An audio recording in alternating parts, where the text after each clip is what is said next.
Okay, thanks, folks. Good morning, folks. My name is Paul Ash. I'm with the Nova Scotia Department of Education.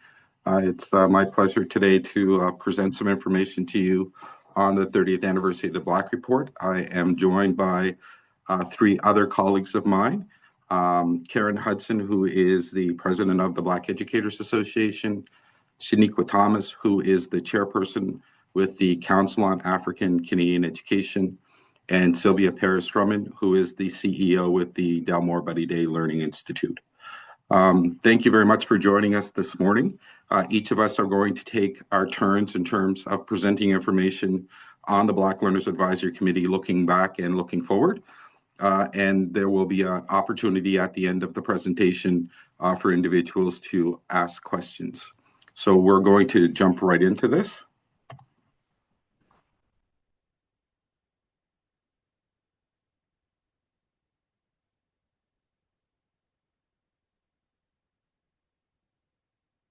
I'm going to hand it over to my colleague Sylvia to do the land acknowledgement. Thank you, Paul. We would like to acknowledge the land on which we gather. The time immemorial is Mi'kma'ki, the traditional, ancestral, and unceded territory of the Nunavut people. We recognize this territory is covered by the treaties of peace and friendship. We honor our shared history and treaty relationship, and as part of our journey to truth and reconciliation, we further acknowledge that we are all treaty people. We come to you from Jabuktuk, and with this in the Mi'kma'ki land, and acknowledge as well that those treaties were signed with the British Crown in 1725 and further amplify the importance of action.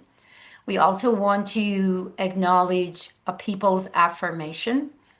So we acknowledge that the people of African descent have been in Nova Scotia for over 400 years and honor and offer gratitude to those ancestors of African descent who came before us to this land, those whose shoulders we stand, and our young brothers and sisters who follow our steps.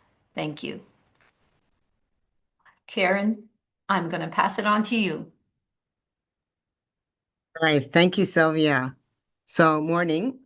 I'm representing the Black Educators Association. As you can see, we are one of the oldest nonprofit Black educational organization in Canada since 1969. Next slide.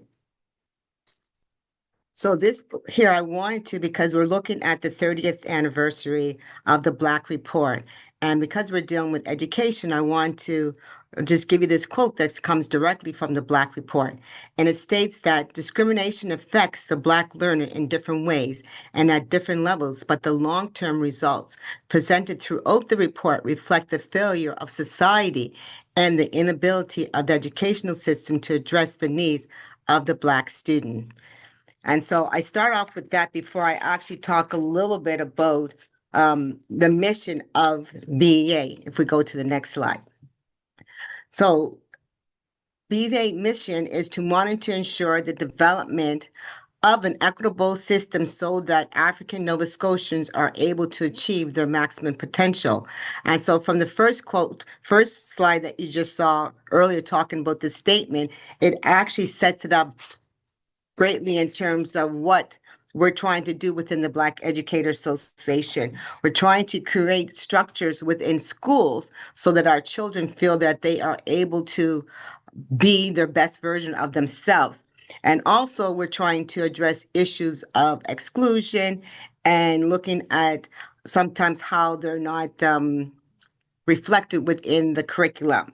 And so before I continue on, I just want to give you just a brief history. Well, it's very brief of who I am. Next slide, Paul.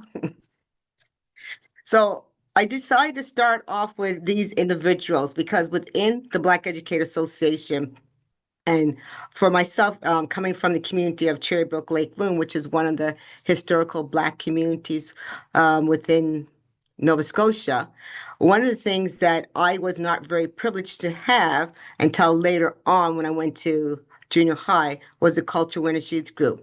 And so you see David Woods there in the corner there. And from that, I was able to feel a sense of who I am. I was able to receive my culture, my identity. And I knew at that particular time that there were issues of historical inequities that existed within our society. And so I didn't feel that I belong or that I was part of something. Went to school. If it wasn't from my community and my parents making me feel that I'm grounded in something solid and that, that I have something that of a wealth in terms of my culture and my history and my traditions. And that came from Culture Awareness Youth Group in terms of that sense of pride and belonging and feeling of a sense of confidence. And so from there, you see in the top page there, or picture, that Culture Awareness Youth Group brought people together that looked like me, people of African ancestry, who came together to celebrate our excellence, to celebrate our greatness, and to address some of those inequities that existed within the school system. I have Marcus Garvey there because one of the things that within the Black Educator Association and also what I try to do is make sure that you know who your history is. You know what it is. So Marcus Garvey's his quote states that a people without that knowledge of their past history, their origin and culture is like a tree without roots. So I felt like that I didn't know what my foundation was. But through my parents and my community and through the Culture Awareness Youth Group of Nova Scotia, I felt a sense of pride and history and that I can be what I should be. Next slide. So within the Black Educator Association, just briefly, I just want to talk just about who these our structure, what's made up. So we have a board of directors. I'm the interim president. We also have vice president, finance individuals. We have secretary as well within that membership. Within the standing committees, we have the community involvement, and what we're supposed to do based on the BLAC report is also mobilize the community to be involved in the education of their child. Operations, dealing with the day-to-day business, curriculum in terms of looking at how the curriculum could be a little bit more working with organizations to make sure that curriculum could also meet the needs that were students who weren't feeling that they were part of, but also things that are left out. And then membership, trying to build the membership because it's based on community, it's based on membership, it's based on volunteerism. I should say that because that's a key word there. And so within the Black Educator Association, they have over full-time staff in terms of 100 through the Culture Academic Enrichment Program, which was part of the BLAC Report, and then 500 students that are involved within through various culture academic enrichment programs or through the REP, which I'll talk about that in a minute, and then education committees.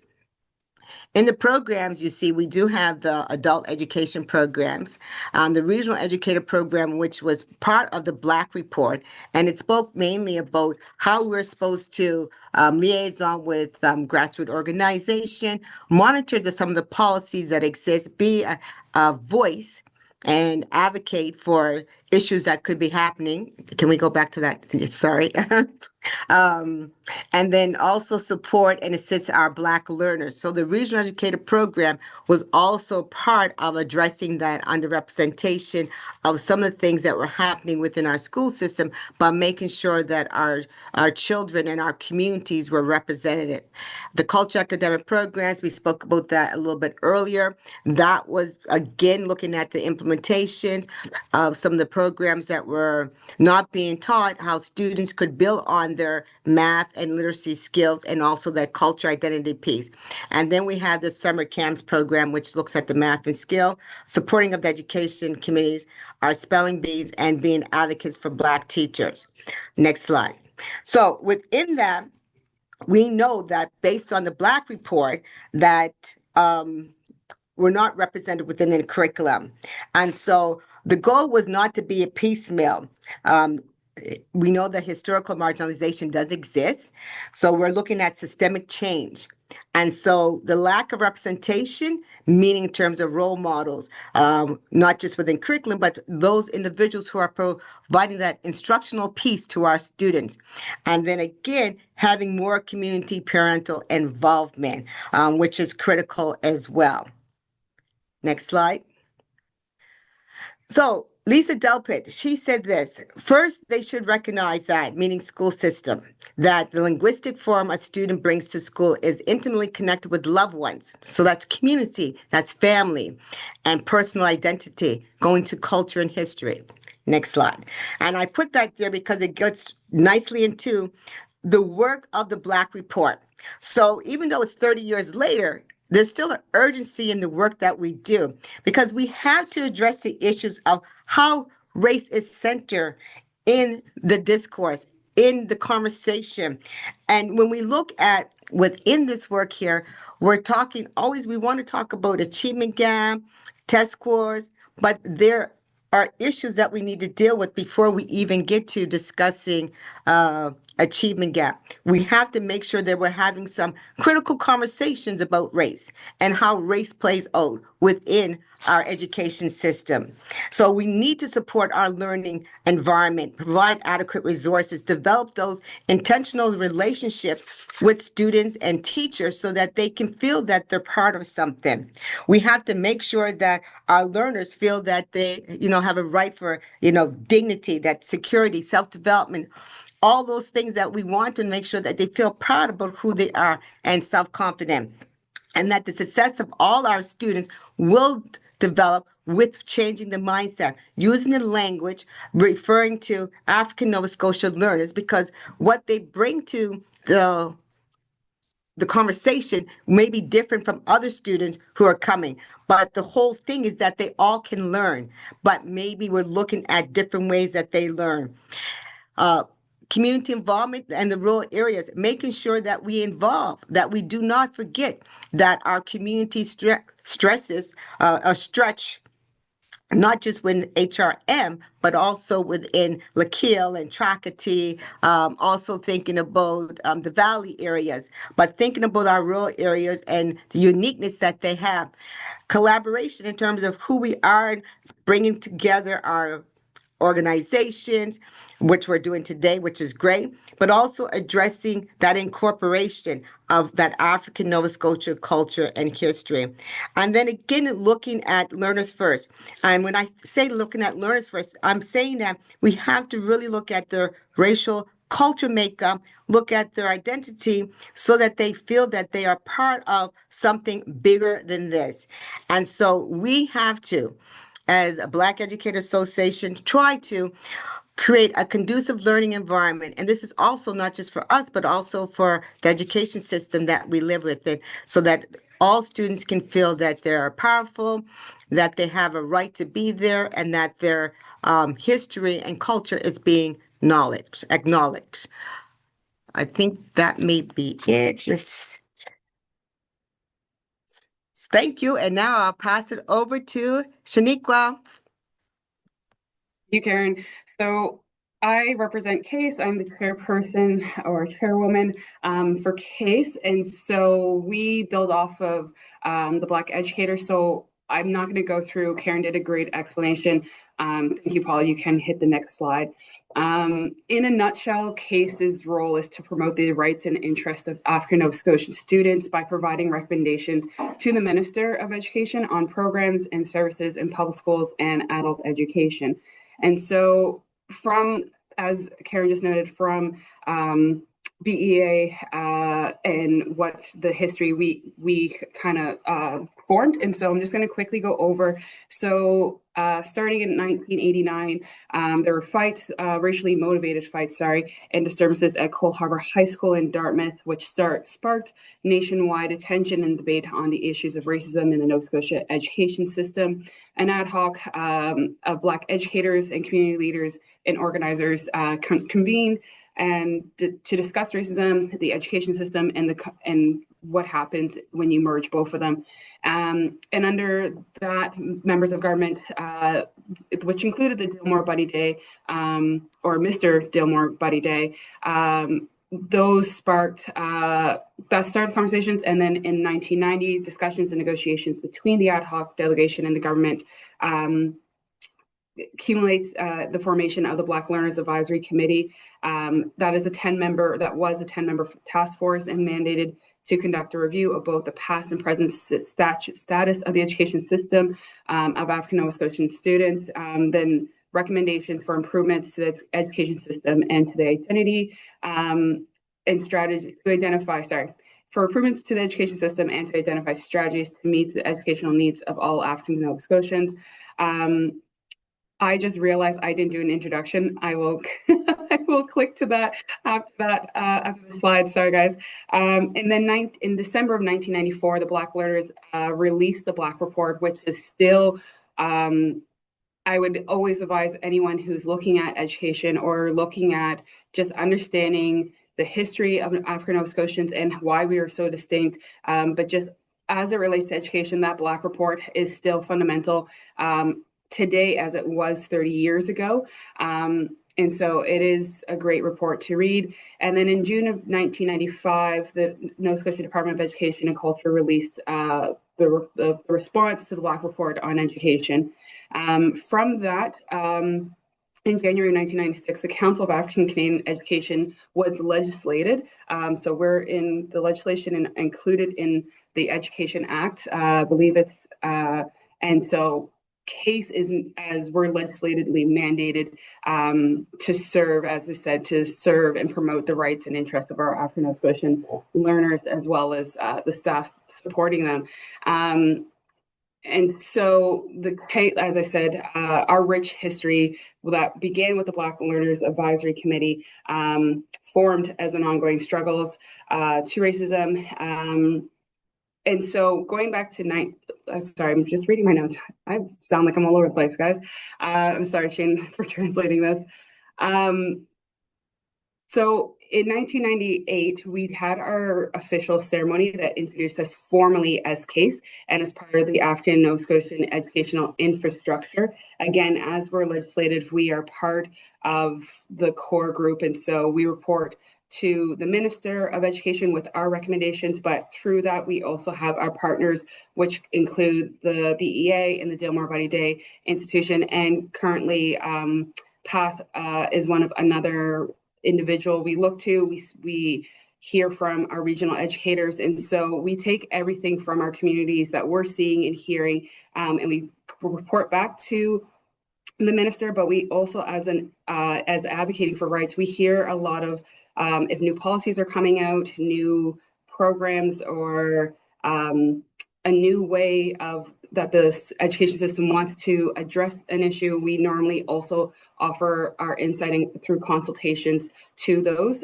More recently, throughout the last year, multiple times we had given our feedback to the development of the new school code of conduct program, and what, from our perspective, making sure our students, which we have seen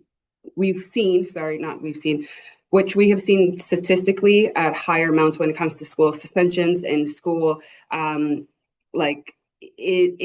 school suspensions and out-of-school suspensions, our students we feel the conduct, student conduct more than unproportionately than other students. So looking at when that was being readapted, really giving our advice and our feedback to that, so that our students weren't captured at unnecessary, I don't want to say unnecessary, blanking on words, I'm so sorry today. We were captured majorly. So just looking at why we were being captured and how we can look at, and then there's part of reintegrating our students. And so that's kind of in a nutshell there.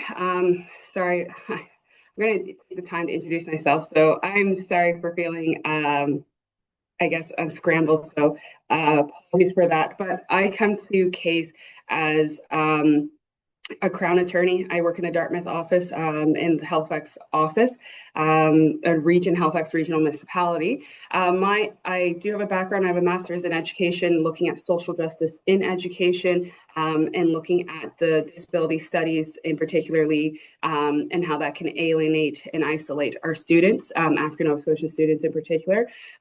Just like Karen said, or part of what Karen's noted. I grew up in Nova Scotia. I'm from my community roots are Cherry Brook in North Preston. I grew up in Highfield Park. I'm product of a military family, and when I left Nova Scotia and moved to Ontario, I went to a school that I all of a sudden then didn't see myself represented, and I always felt then that was unnormal, because the Nova Scotia, I grew up seeing teachers and support staff and principals that looked like me.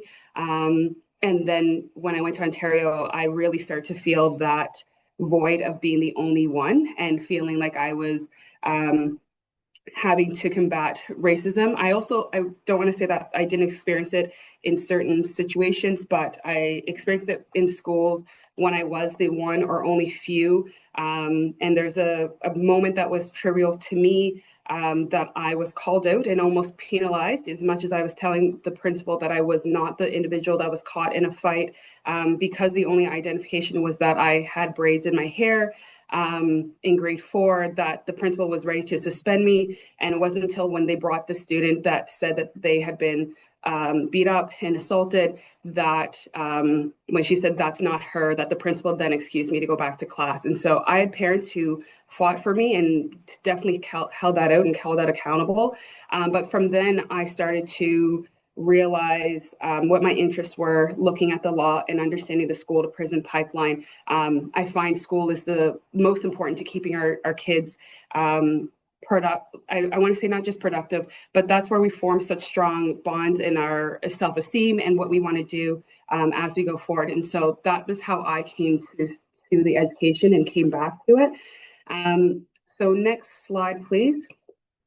So just very much, you'll see this vision, again, because we're all coming out of the BLAC Report. Our vision is of a quality education system for Black learners in Nova Scotia that entails a system that is accessible and equitable for the perspectives of Black learners and their parents.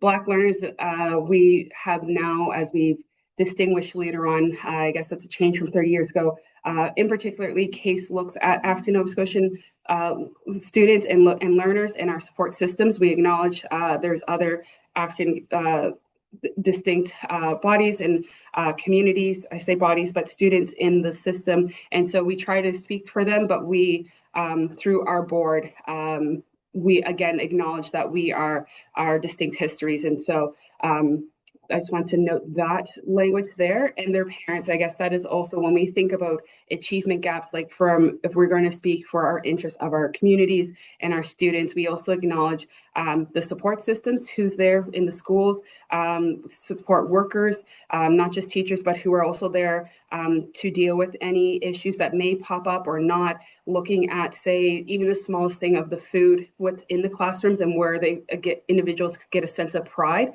And then as a whole, looking at the education system as a whole. So again, as much as it says just their parents, but today we see that expanded to include others. So next slide, please. I guess the mandate of CASE, given that we are legislated, we are a council of education that provides culturally responsive advice to the Minister of Education and Early Childhood Development and the Minister of Labour, Skills and Immigration on matters relating to the development, implementation, and evaluation and funding of educational programs, services for African Nova Scotian learners.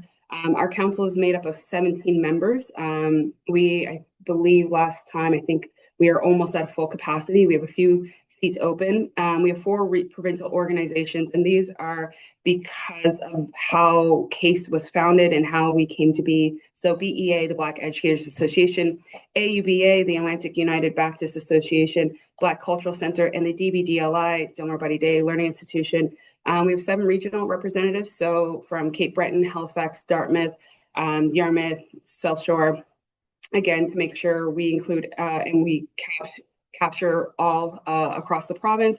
And then 4 members of large. I'm a member at large. There's already a Halifax individual, but when I came onto the board, I filled as a member at large because I had lived in a few areas, but also skills and what our backgrounds were. And so each member is appointed for 3 years. I'm actually in my second term, I think, in my fourth year on case at this time.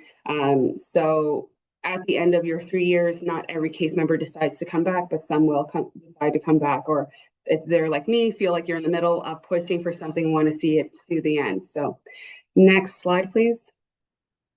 And so looking forward, I just quickly noted, obviously I shouldn't say obviously. For those who don't know, that's the Sankova bird. So looking backwards and bringing forward what you've missed, our pieces. So cases always looking back, but also we do have our heads forward and looking to grow. So the future of case is one of growth, continued strength in our advocacy and strengthening our students and support staff, and by extension, our communities. So as society and the education system continues to evolve, CASE is eager to not only advocate, but also broaden our educational programming, our collaboration, professional support for our students and staff across the province.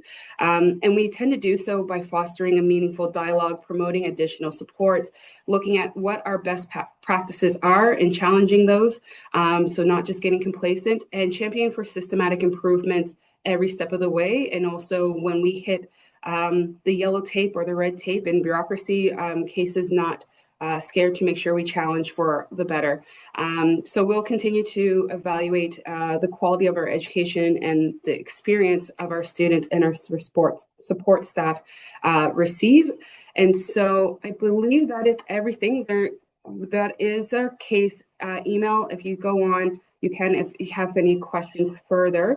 Additionally, you can just do Case Nova Scotia.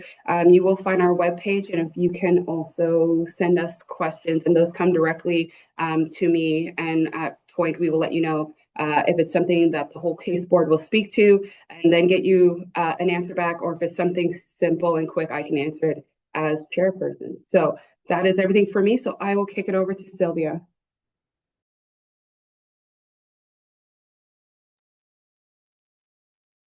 Thank you, Karen, and thank you, Shaniqua. An appreciation to you, Paul, for being part of the organization of this space for us to come together and to share.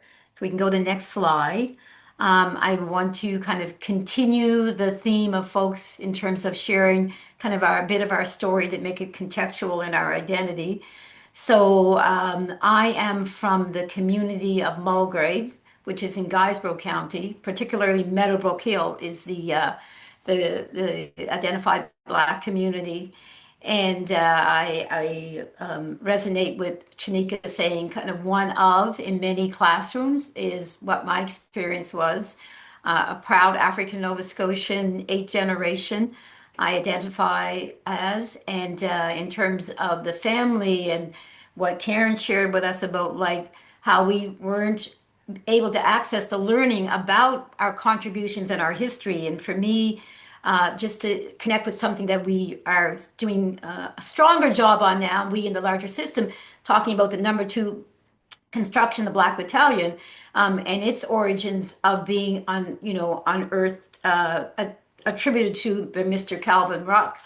Dr. Calvin Ruck is an important piece. So we had to have our voice community at that time even to activate. So the importance of the collaborative work that we 4 organizations do together, it shows the amplification about if we can find ways to kind of integrate what we're doing. I also want to highlight in terms of that story about identity that it's disheartening that some of the stories that are shared from my experience about what I experienced in school is still story from the voice of children, my grandchildren or my grandchildren's age. So it's contemporary. So we still have a lot to do while we celebrate and acknowledge what has been done to date and the voices leading in that work. I also want to acknowledge that in September of this year, we collaborated to host a symposium on the BLAC Report. And the 30th recognition of that, as Shaniqua noted, was in 1995 when it was basically accepted by the government of the day. And so all of those recommendations were accepted and endorsed and meant to be activated and to be worked on. And I think it's useful for us to be thinking now about what was the context over time, like what was the structures like, what were school boards like. We don't have school boards anymore. And so we think in terms of our work here at Delmore by Daye, doing Afrocentric research and education, about the impact of that as well. And so in terms of the work. And so this story of the BLAC, which my peers here have done a great job in terms of acknowledging vision and mission, I will just add on to how it echoes about how we talk about a recognition about we stand on the shoulders of others. And so in its foundational beginnings, the Preston Student Association of Preston was the community action voice that helped to activate the work that was going to be happening out of the Black Learners Advisory Committee work. And so we can go next slide, please. And so this idea of a proverb that said that he who teaches learns. When we had that symposium, and it was a framing about how to help teach about what happened, there was deep learning for all of us who participated. And because there was streams for community voice to be heard for those who were involved back in the day in the times of those realities, and that was really a strength for us. And then also this idea about echoing the Sankofa that was mentioned already in terms of returning to the continent. We had the continent engaged in that work, but returning back to what we know and who we can draw upon. So you can see there in recommendation number 3 is what it kind of explicitly connects with DBDLI and our origins. And I won't read through all those. Hopefully that they're attainable for folks to see. But that, began in that day, and it was in 2012 that DBDLI and the structure that it is now was established. But it did have a transition time where it was doing a number of other things, and some of those we'll note a bit on. Next slide, please. So in the next couple of slides, I just wanted to make some note in terms of that make connections with leadership and collaborations. And so again, some of these pieces were particularly acknowledged, and they're not necessarily things that we would be doing specifically at the Delmore Daye Learning Institute, but they're things that we touch on. And so that's why I've kind of raised them here today. And then you'll see some of the initiatives that we talk about cross-connect to those in terms of the work. But, certainly we have a specific piece around programming in big picture and what we do with lifelong learning, what we do with in terms of youth, and all of the initiatives that cross-connect with culture. Next slide, please. And I also want to acknowledge that when I mentioned earlier that it was the government of the day who received and accepted the recommendations, the structure of the government at that time was education and culture. And so we see that also in terms of looking back, and at one point there's evolution to education in advance of education and culture. So there was a holistic thinking about when we were to implement the BLAC Report, right? So we have areas of accountability. And so with our research, we try to touch into those different areas and contribute, as I said, in a leadership role or a collaboration role, going side by side with folks. And so there's always going to be a communal approach because that is one of our worldview values of being Afrocentric and embracing Ubuntu, which I will mention a bit as well and a little more explicitly in that. And so this idea, though, race is a construct, we know that it influences and that it impacts. And so when we talk about doing our work, anti-Black racism work, when we talk again about policy briefs, which we heard mentioned earlier, and we've, for example, done one as well on the code of conduct and shared with our partners, it's important that we recognize the impact of this construct while we know it's a created one. Next slide, please. So what I've tried to do is just to theme a bit some of the areas and just we'll say some comments about and welcome any questions from folks as we go forward. So I mentioned lifelong learning. So we see that as a continuum of the work that we've been doing. And so folks, I hope, are aware that we have cohorts, one currently in play in collaboration with Acadia University, and that is meeting the call for educators, for Black educators in the classrooms across the province, and also was meeting the call at the time where it was identified that we had a shortage of educators for, related to different reasons, maybe retirement, maybe, other things. But the recognition that we also needed ourselves to be seen so that our learners could see themselves and see that pride, but also so that we offer up opportunity to lead in different ways about how we do things.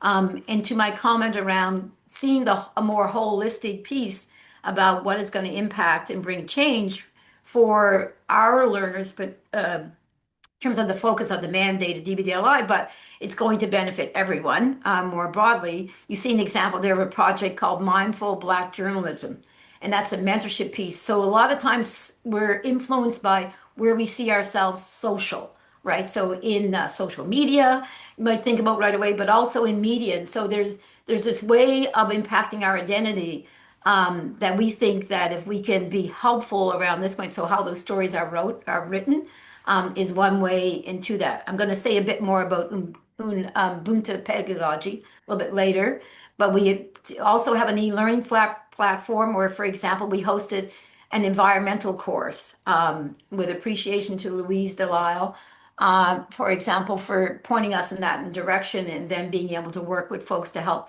co-develop that. Policy, I acknowledge, as important. So we done 3 public policy training institutes and are looking to host more. They've been very valuable. We want to collaborate with governments to help influence and impact policy. Next slide, please. Oh, wow, that's tiny. So let's go on by that for a minute, and I'll say something a bit about it later. I didn't realize it would show up that tiny. But when I was talking about Ubuntu in practice, there's some samples there, and I had a bigger copy for me just for vision, but I'll say something about that in a bit. So Paul, we can go on to the next slide. So culturally responsive programs and initiatives that are in place. So we're in conversations about future cohorts that will meet early learner needs and address literacy interventions.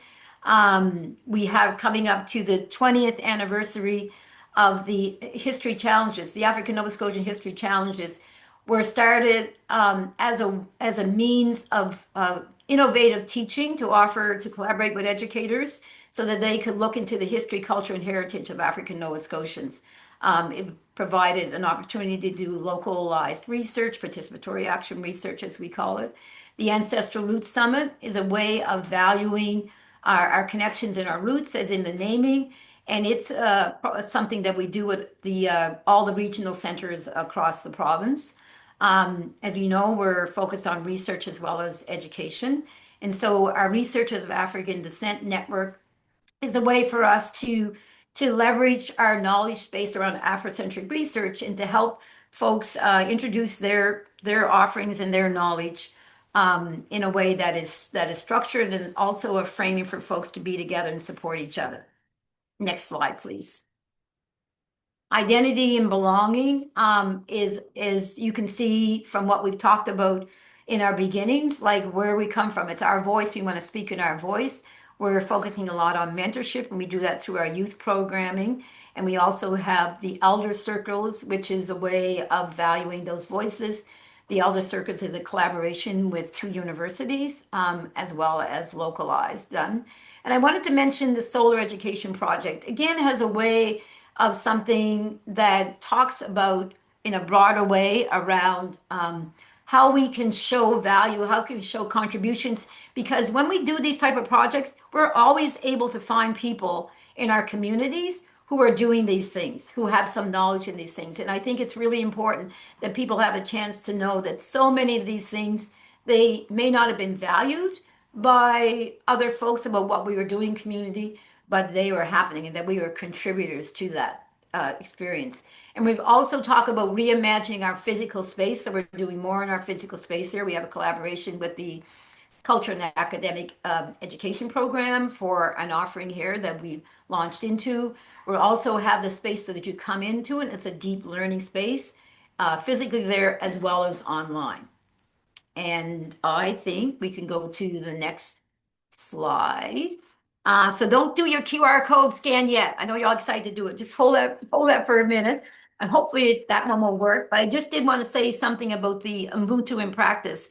So in that, and I'll get a better version of it to share with the Human Rights Commission for a follow-up. So, but what we do is we theme things. So belonging, culture, empathy, education, and action, right? And so we talk about this thing about a call to action. Why are we doing something? We're doing it because we want impact, we have change, we want to see transformation happen in systemic structures. And so that there is not this cycle about our storytelling that will resonate in contemporary time, that in the generations that go forward, they won't hear these same stories. They won't be their same experiences. And so we talk about how we can change the narratives and how we value kind of individual contributions in terms of expression and all the other pieces that we had talked about in terms of knowledge and how we continue to be with each other. And so in the go forward, we're also looking forward to hosting in May 2026 another conference that builds from the calls to action from our symposium. So we're also want folks to kind of, have that a bit on the radar. There'll be advertisements out for that and promotion. But I hope we see the train about how, yes, we hold our individual spaces of leadership that a community has empowered us to do, but we're also very mindful about we connect with and feed each other and collaborate. So thank you. And if you can scan that code at your convenience, or right now before it's lost, and then look at your convenience. Thank you, and over to you, Paul. Well, thank you, Sylvia. I'm going to move through my slides relatively quickly. We do recognize the time and appreciate the fact that folks are giving up their lunch hour to watch the presentation today. But I'm going to move through this really quickly and provide an opportunity for people to ask some questions at the end. My name is Paul Ash. I'm the Executive Director with the African Canadian Services Branch here at the Nova Scotia Department of Education. There's a little bit of information there about me on the screen. There's just a story I want to share with you, and I think it kind of epitomizes my whole life experience. I was one of those students who was extremely weak all the way through the system, failed grade 8, was told that I was not capable of an academic program. My mother would not accept that, sent me to Halifax to live with my sister.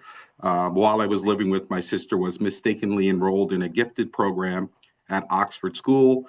People didn't have the electronic CUME records for our students. No one knew until it was too late that I was actually not a gifted student and actually failed the year before. But essentially my average went from 5 to 90%. And I share that story with you to say we have tremendous untapped potential in our African Nova Scotian community.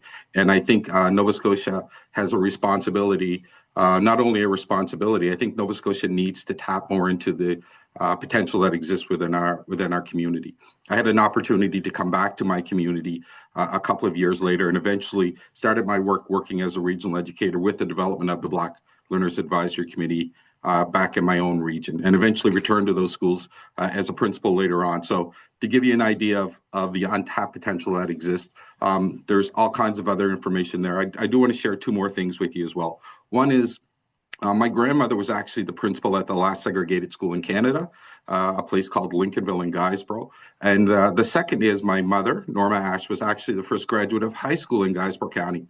And I shared that with you to say, we have not, even though we think about historically the experiences that African Nova Scotians have had in this province, we tend to think, 1780s is when we arrived. We have not made that much progress. And we still have tremendous untapped potential, as I've said, in terms of connecting with our African Nova Scotian community and fully developing our students to their full potential. I want to touch on a couple things really quickly. One is, in terms of looking forward, we need to have conversations about who our African Nova Scotian community is. That's changed from 30 years ago. We need to make sure that that information is grounded in data. We need to make sure that the programming that we're developing is targeted programming in response to the specific needs of populations within our community of people of African descent. And then again, the ongoing need to advocate for funding, but maintaining a degree of collaboration with our African Nova Scotian communities. For me, the most impactful thing that we learned from the Black Learners Advisory Committee, it's great that we built all the infrastructure that we did, but the key lesson that we learned from that was if we really want to have impact in terms of creating change with a particular community, it's extremely important that we're working with and empowering that community to be part of that change. It's not just about collaboration, it's about working hand in hand with those particular communities to make the change a reality. Again, we've spoken a lot about the BLAC Report, so I'm just going to skip over this slide. In terms of the makeup of our African Nova Scotian community, our communities are changing. We're seeing our rural Nova Scotian communities. There's a significant downsizing in our community with more people moving to rural Nova Scotia. Historically, we would be able to go into a community like Upper Big Tracadie, which is the community that I'm from, and be able to capture a couple of hundred people's voices. That doesn't exist anymore. Most of our families have left rural Nova Scotia and have moved into larger urban areas and don't typically, may not necessarily be settling in the old geographical community. So we need to find a new way of engaging our African Nova Scotian community. Even the makeup of our African Nova Scotian community is changing. What we're seeing as well is we may have an individual who's coming from a biracial family, may not necessarily have a direct connection with the historical African Nova Scotian community. The other piece as well that exists in terms of the makeup of our community is actually the different groups of people that exist within our African Nova Scotian community. So this is an example of some data that we've collected in terms of our African Nova Scotian community. To put this in perspective for you, we've grown approximately 1,000 students in our public education system in the last year alone in terms of individuals that would identify as African Nova Scotian. 65% of those individuals reside in Metro. And why this is significant in terms of understanding the population, if you were to look at Statistics Canada data, they would say that African Nova Scotians make up approximately 3 to 4% of the total Nova Scotian population. Whereas in our public education system, our students make up twice that number. So we have a large number of new African Nova Scotians, younger African Nova Scotians in our province right now. I'm just going to touch on this quickly. If we were to look 10 years ago, you would have seen in terms of the data, this is the grade 3 provincial reading assessment. We would have seen a significant, there was a significant achievement gap between students who identified as African descent and all other students in the public education system. And if you look at the data on the right-hand side, it talks about 2021 to 2024, that gap is closing. So people would assume, oh, we're doing a great job in terms of connecting with and developing our students to full potential. The reality is that may not necessarily be true. And part of the reason why is actually what we see on this slide. And again, I'm moving through this very quickly, but what we've noticed is that students of African ancestry, there's been a significant increase in the numbers of students of African ancestry in our education system over the last 3 to 4 years. And that's great in terms of the potential that exists within the community and diversifying, the population in Nova Scotia.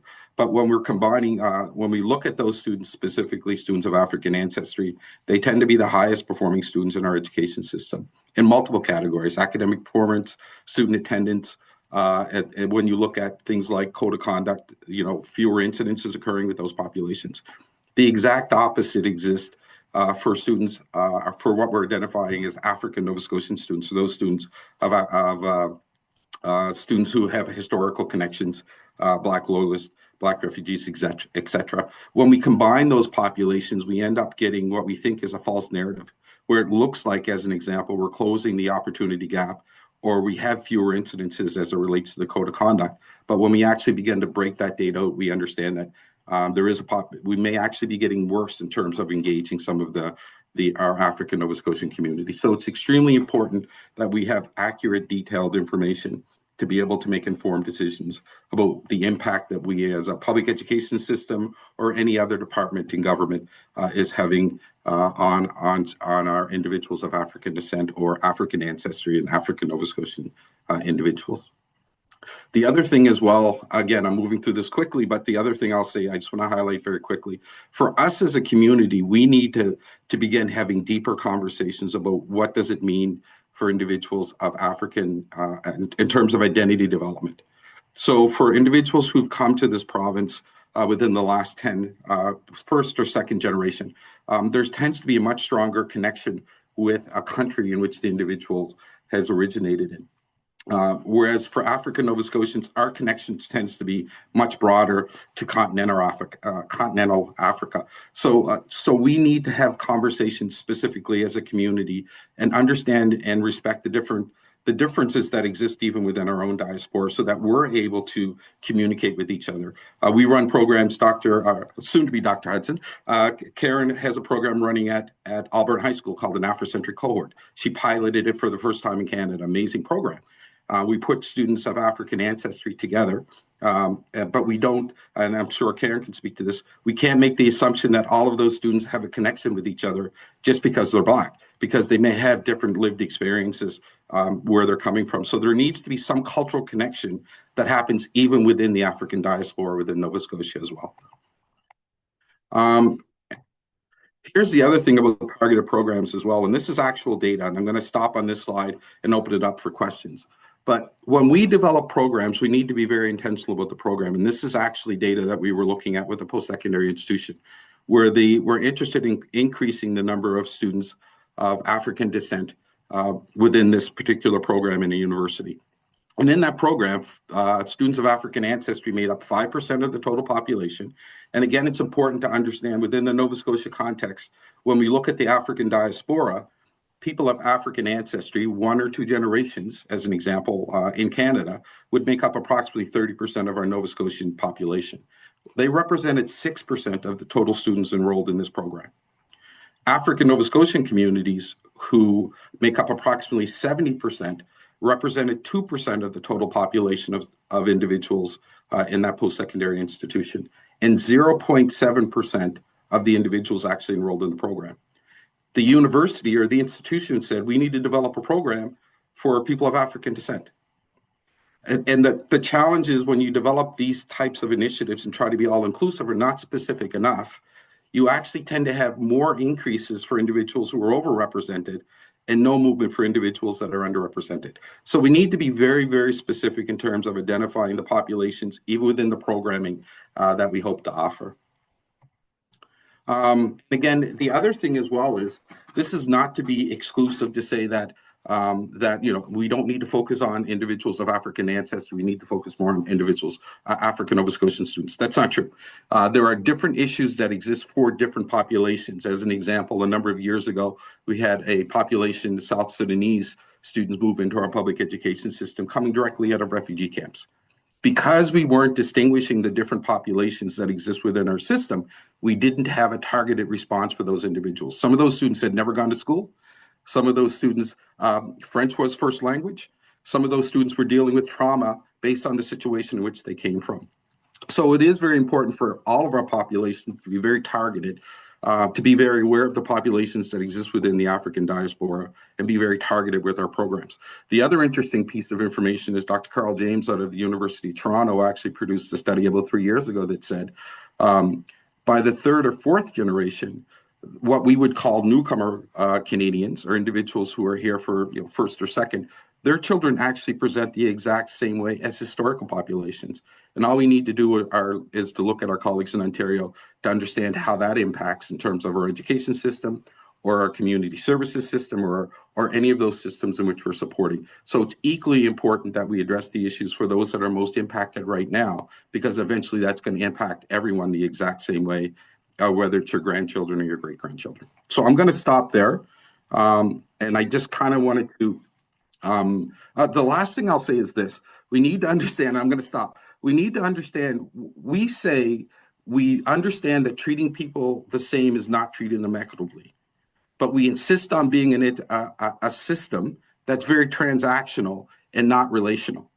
And that's something that you've all probably experienced in your roles when you're trying to advocate, work with, or support individuals from the African Nova Scotian community. So we really need to, as a government, systems, practice what we preach and understand that people are coming at these perspectives from different ways. So again, I'm going to stop there, but and open it up to questions. So Paul, the Q&A box down at the bottom, you'll see if you click it, there appear to be two questions. Two questions. Okay, first question is, when we think about achievement opportunity gaps between students from historical African Nova Scotian communities and students from newer communities from the continent, what do we need to do to promote equity? Well, I think it's actually the answer for me is we need to be more precise in understanding what's happening specifically with those populations. As an example, we know that the opportunity gap for students of African descent, African Nova Scotians, broadens as they go through the system. So what we saw as a grade 3 gap of maybe 2 or 3%, actually probably 5% is general delivery land, spreads all the way to 10 or 15% by the time that we get to grade 10 when we do our last provincial assessment.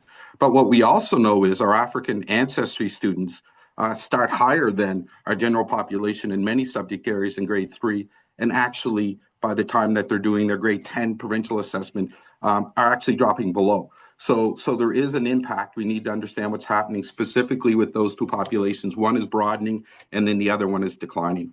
I don't know if any of my colleagues would like to speak to that one in terms of what do we need to do to promote better equity? I could say something.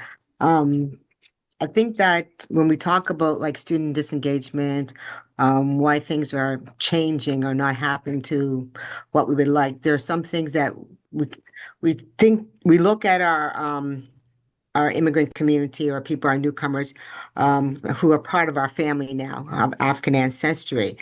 But the issue that we still need to continue to address, which the BLAC Report did 30 years ago, and it's still prevalent within our public education system, is the R word.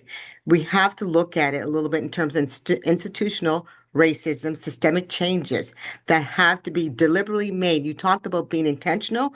We need to be intentional in terms of what type of expectations do we have for our children of African Nova Scotian ancestry. And so I put that forward because I think that we've got away a little bit from that. And currently I'm still in the public school system, and as a principal, still fighting for, change within there.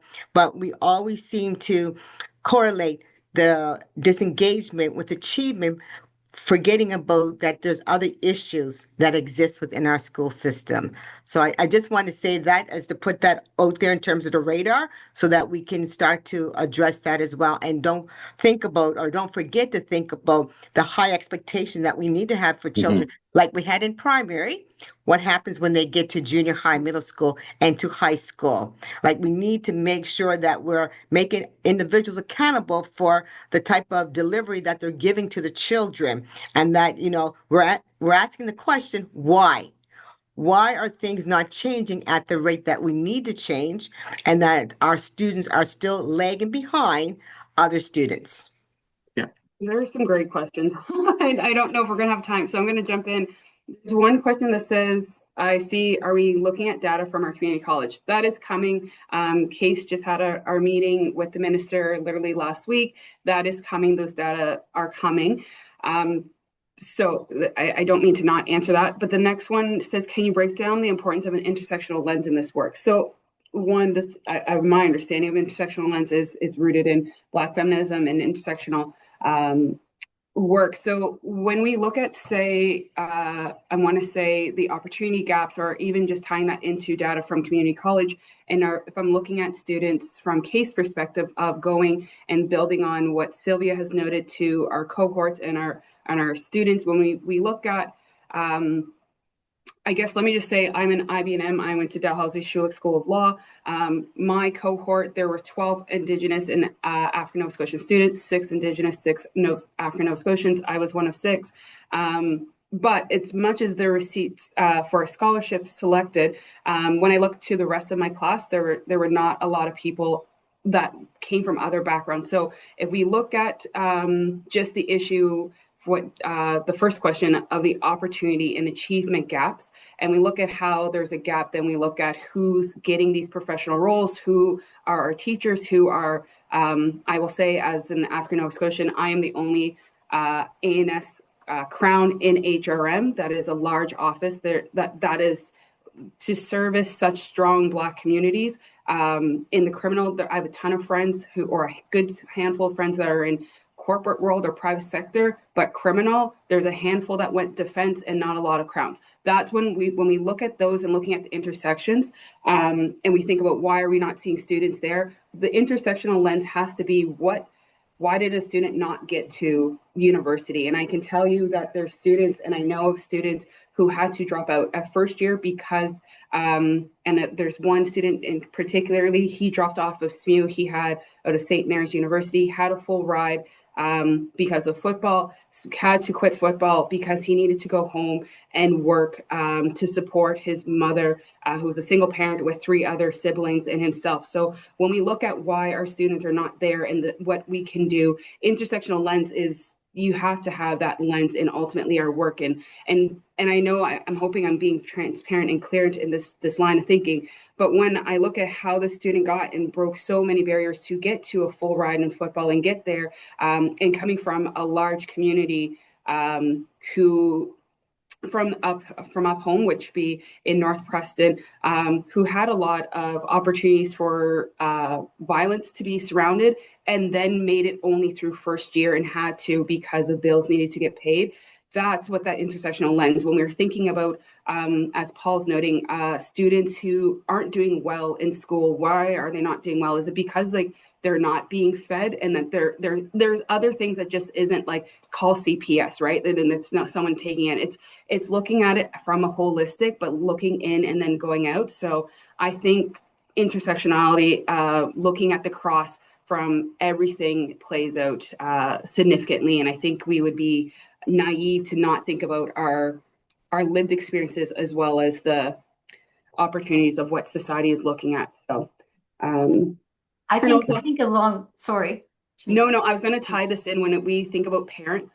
Sometimes we're also dealing with a generation of parents who didn't go further than grade 12 or further than grade 8. And what supports, when we look at that opportunity gap, we can't keep blaming parents who may not have the tools in their toolbox. And where is it the school can help there? How can we also empower our parents as well as our students? So it's multi-clustered. I'll stop there. I think alongside of intersectionality goes disproportionate impact in terms of the analysis and the question. We can't kind of, separate those out. And I also want to say, in terms of kind of research in theory analysis, there's this piece about theoretical way in terms of remembering. And what that is asking us to do is to consider what we have and hold as assumptions, and have a way to kind of check them and to analyze them. So in terms of thinking about how we interact with communities, kind of how we engage, the systems and the structures need to apply a barrier analysis, right? And they also need to apply this idea about remembering, which is going back and say, did we hold assumptions that people could not do that? When we were talking about folks in terms of, for example, when we had the naming trade schools compared to the community college system now, what is the barrier analysis that we should do there in terms of people being successful? Because when we had trade schools, we also had general and we had streaming that people experienced in terms of what they had. How are we addressing that now so that we're also doing contemporary conversations about what the structure is like, but also remembering what people experienced and how they can hold that in some ways as an impact for an analysis. So there's a lot of accountability on the systems and the structures to step forward and hold their accountability to make the change. And we who are leading community organizations, as we're talking about here, we are your community connector voice, and we bring, as you've heard, kind of the expertise that we have to offer. But the conversation should come with, here's what we've been thinking about, here's what we want to try. Are we on the right path? What are we missing? What are the gaps? I'm just going to wrap this up and respond to 2 other questions at the same time. I will say that parents are the most powerful individuals in the system. And we don't, and I would strongly encourage, there's a question about what can we do as parents and what about the CSAP? When parents are holding the system accountable, to Sylvia's point, then the system has to respond.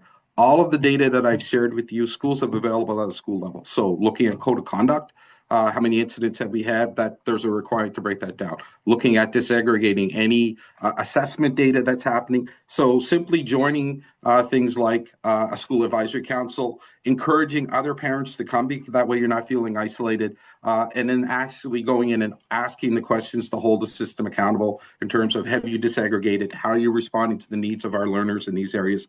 Through entities like the School Advisory Council is the most impactful way that I've seen in terms of creating systemic change. And what I will tell you as a teacher, as a principal, as someone who's worked in the system for 30 plus years, is those people that are involved are the ones who's tends to have more attention paid to their children. And I don't mean that in a negative way, but if you know a parent's going to call and ask you a question about your child, then you're going to make sure that you're on that a lot more.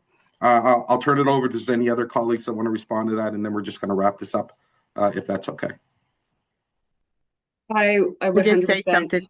Oh, sorry. No, Karen, I've spoken enough. I'll let you I was go. just going to say what Paul was just saying about really with the culture academic enrichment programs, really getting the parents involved. But remember that historically, our parents have had a mistrust in terms of what has taken place within education systems. So that goes back to those assumptions. So when the parents come to you, we say we want to empower them, and they do have power, but we have to be willing to listen to what they bring to the table based on their lived experiences, what they've experienced within their own communities, and what they've gone through in terms of education system. The other thing that we need to think about in terms of resources that we can give to our parents so that we ignite them with that those skills that they have, but also that we don't forget about that knowledge that they bring as well, so that we're making sure that the parents are part of those conversations that we talked about, not in the past, but also in the present. And so that they become critical to that discourse in terms of what we're saying, how we want to move forward, because they're the ones that are going to name it and call it, oh, we want to create a narrative of truth, not a narrative that doesn't represent who they are. So I think that what you said, Paul, I actually agree with you about the involvement of parents, but we do have to listen to them and help with those resources that they may require.